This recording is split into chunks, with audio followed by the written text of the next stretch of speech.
back to that Kevin Show with Kevin McCullough. Back with more Carol Markowitz in just a second, but first, take a listen to this. The summer of 2024 will mark the 80th anniversary of the liberation of Europe, D-Day. But what happened in the hours leading up to the invasion in London from Churchill and Eisenhower's perspective? How did the troops feel as they crossed the Channel from Portsmouth to Normandy? And what was it like liberating the City of Light, Paris? We will retrace these steps in June of 2024, and on July 4th, stand in the American Cemetery and honor those who fell. Would you join us? We have only limited seats available. Kevin McCullough asking you to personally come. Colette handles the details like flights, most meals, hotels, and local experiences. Your job is to just have the time of your life. So go to thatkevintour.com and check out the trip for yourself. Thatkevintour.com. Thatkevintour.com.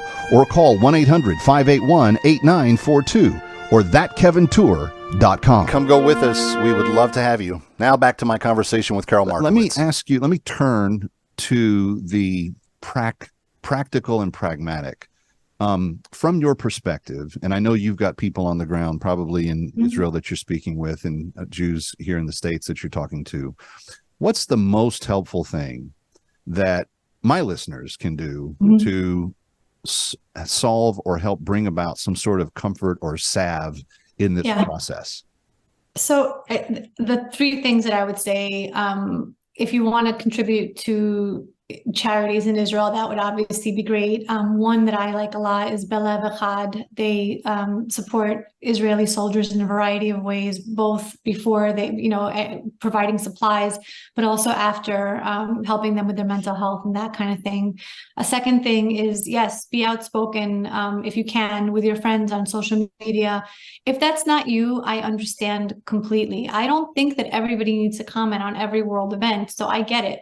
But the third thing is, and this is sort of concerning to me, again, this is back to social media, but like when I do shows or there's clips on the internet, all of the comments are really just, pro-Hamas, anti-Israel. We're not big commenters, likers, but if you wouldn't mind and you're listening to this, like just a like or a comment just of support is so important. The fear for Jews, and I'll be frank here, because I'm in a lot of conversations with Jews, obviously, is that, yes, a lot of people have been supportive, but if they keep dealing with a barrage of hate and they keep getting these like pro-Hamas comments, they're eventually going to get worn down and not want to comment anymore. And that's scary because the people who have stood strong with us, we want to support them as well. And so that's Iran's strategy for Israel.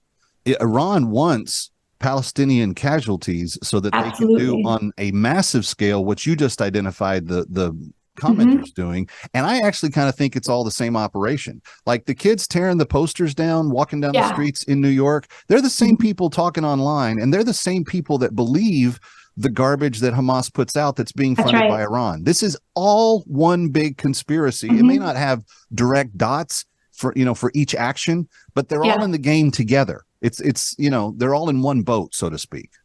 You're absolutely right. I think it's also all one thing. But the other thing that I would say is that I think a lot of Jews are being criticized right now in America, like, oh, you want to get us into a war with Iran. I very much don't want a war with Iran. I very much don't want American involvement, boots on the ground in Israel. I don't want any of that.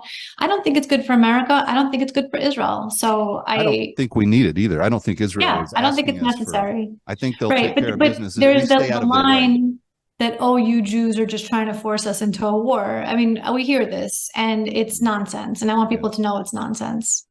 No, I've said for years, and you've probably heard me say it, that my biggest concern about the Israeli-American relationship is that America for far too long has held the key to the handcuffs to the Israelis and said, no, we're not letting you out. If we just said, take care of business, we've got a couple of carriers off the coast, we can give you some logistics, some satellite information. We'll tell you what we see going on. Israel is more than capable of taking care of themselves, as they've continued to prove throughout all of history. Absolutely. The Jewish people are the most resilient people, hence God's chosen. Anyway, Carol, it's wonderful to see you. Congrats on the podcast. Who you got coming up in the next week or so? I have Carol Roth is my next episode, and then Rob Smith, and then Kyle Smith, unrelated. Those are my next 3 guests. They don't even look alike. Oh, I'd love to have you on, Kevin. Let's book it. We'll make it Let's happen. do it. Yeah, it'd be fun. Okay. Carol Markowitz, The Carol Thanks so Markowitz Show. much. You can find it anywhere that they have podcasts, and you can find it on Instagram if you just follow her. She's got little highlights and stuff popping up there each day. Bridget Fedesi, come on. What's the more unique interview in all of media? She still, to this day, holds one of the most insanely entertaining interviews I ever did, and it was with her. But thanks again, Carol. We'll talk to you soon. Thank you, Kevin. Thank you. Kevin McCullough coming right back from Times Square. Don't go away.